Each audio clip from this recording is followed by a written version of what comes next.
things been Okay. going? Okay. Yeah. Busy. How about you? Yeah, not too bad. So last time we met, we kind of talked about the foster mom making a complaint about the car seat not being buckled in right, and then you had a case with Katie, your tough Saturday visit, that hasn't been going as smoothly. Um, so for this week, I kind of just wanted to follow up on how things have been going with both. And the foster mom actually made another complaint against you, unfortunately. So I kind of wanted to touch base on that and see what was going on. She said that you have been arriving late the past few times. So what's been going on with that?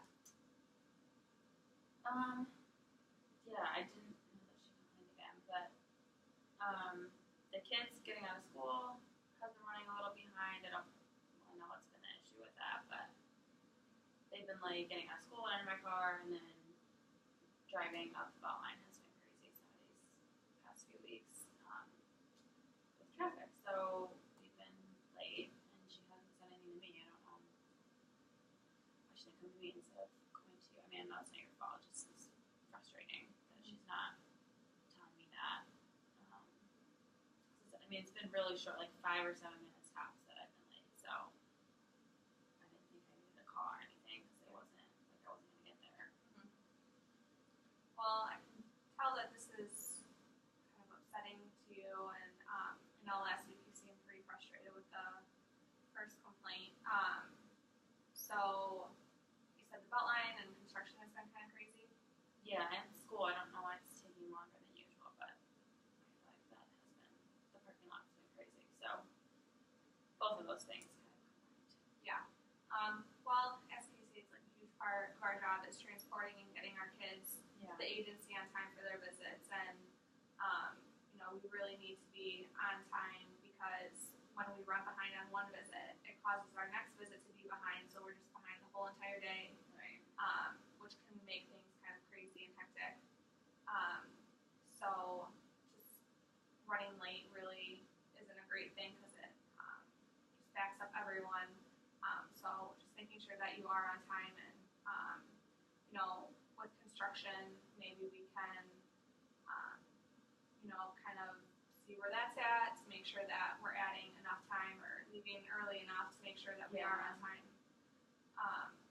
Has the foster mom said anything to you? No, like she has been a little irritated when I get there, Right. a few minutes late. Like I can just tell by her body language and how she's acting, but she's not saying anything. Mm-hmm. So I would just like for her to be a little more direct. Right. We've had a good relationship in the past, and I feel like now I just can't do anything right. Okay. Well, I'm sorry that you feel that way. And I can understand where you would want her to come to you instead of me, but as your supervisor, I need to know what's going on with my staff to make sure, if there's anything that I can do to help out and help ease some of that I can and that I will. So just staying in the loop with things is really important, especially for me being your guys' supervisor. But maybe have a conversation with her and say, if there is anything that's bothering you, you can come to me, and that you don't always have to go to my supervisor, just because you still want to have that good relationship and you don't want any tension.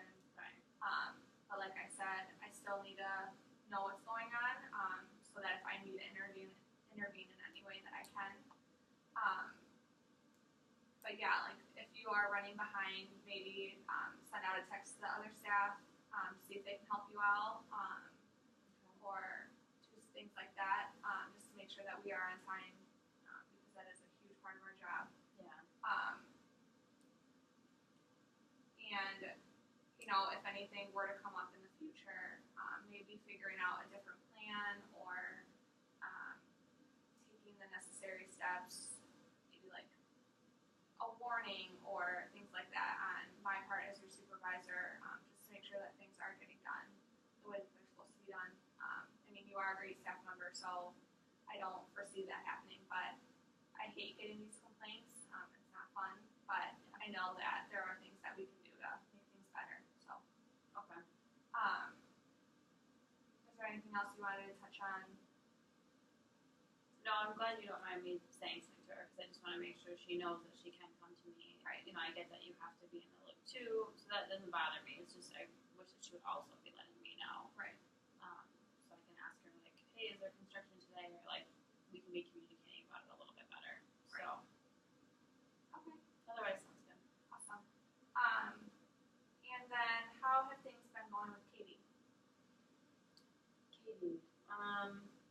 Yeah, that Saturday visit, it just like we talked about having, because I want to be off the case, but I get like wanting to have consistency. So we had talked about having another case age out of me, which she did, but then the parents kind of freaked out. Like we don't want another stranger in our kids' lives. We don't want to switch, you know, from week to week. That could get confusing. And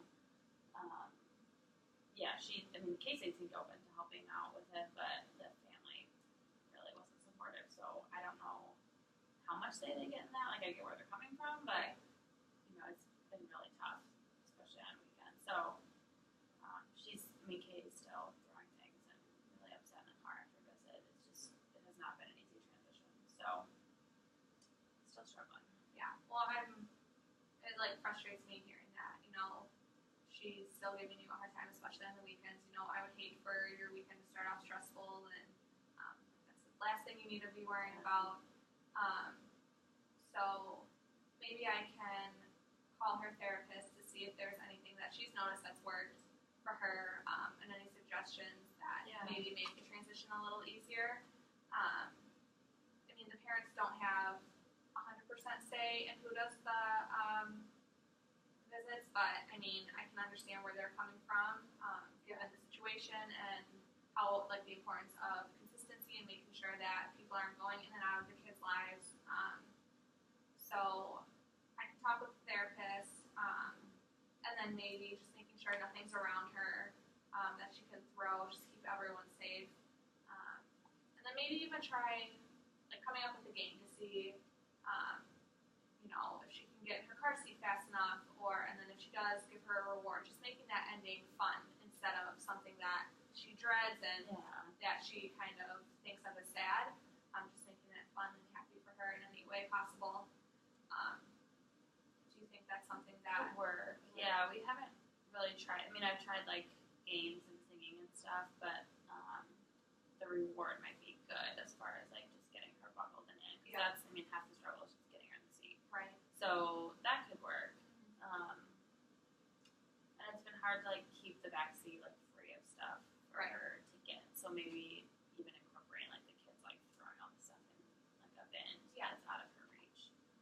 So if that could work, I'm for the shop. Yeah.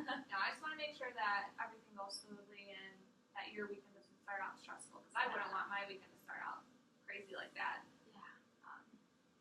So yeah, is there anything else that you wanted to talk about before we end our supervision? I don't think so. That was the main one. Just talking about Katie and seeing what else to try. So I'll try those and let you know how they go. Yeah, definitely do that, because if I can help, I will. And then for the foster mom, just making sure that, you know, we're on time, and that if you run into any bumps in the road, you know, just send out a text and see if someone can help you. That way we're keeping everything on time and running smoothly. Okay.